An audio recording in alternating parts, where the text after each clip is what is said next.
নমস্কার, ভালো আছেন তো সবাই? টেনশন কাকে বলে সেটা নিয়ে একটা ছোট্ট গল্প আপনাদেরকে শোনাচ্ছি। এক ভদ্রলোক বাইক নিয়ে বাজারের দিকে যাবে। কিছুদিন যাওয়ার পর এক ভদ্রমহিলা লিফট চাইল।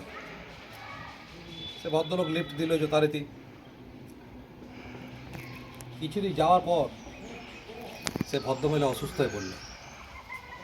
অসুস্থ হয়ে যাওয়ার পর সে ভদ্রলোক তো টেনশনে পড়ে গেল। সে নিরুপায় হয়ে চলে গেল নার্সিংহোমে। নার্সিংহোমে নিয়ে যে ডাক্তারকে বললো যে এই ব্যাপার, হঠাৎ অসুস্থ হয়ে একবার চেক করে দেন। ডাক্তার চেক করে পরে বলল, মোবারক হো দাদা, আপনি বাবা হতে চলেছেন। প্লে ঠেলা আবার গেল টেনশন বেড়ে। তখন সে ভদ্রলোক বলছে না, আমি ওর স্বামী নই। আর ওই ভদ্রমহিলা বেড থেকে বলছে, না, উনি আমার স্বামী। দুজন মিলে তুমুল ঝগড়া।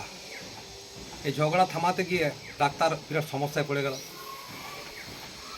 ডাক্তার বলছে কী করা যায় তাহলে? সঙ্গে সঙ্গে প্রশাসনে খবর দিল, পুলিশ এলো। পুলিশ আসার পরে বলছে ঠিক আছে, আপনারা ঝগড়াটা থামান, আমি দেখছি কী করা যায়। ঝগড়াটা থামাবার পরে বলছে ডিএনএ টেস্ট হোক।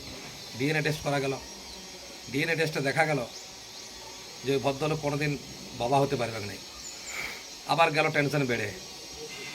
তখন ভদ্রলোক নার্সিংহোমের বাইরে এসে পড়ে সিঁড়ির দরজায় বসে গালে হাত দিয়ে ভাবছে যে যদি আমি বাবা হতেই পারবো না, তাহলে আমার বাড়িতে যে দুটো ছেলে আছে সেগুলো কার বটে?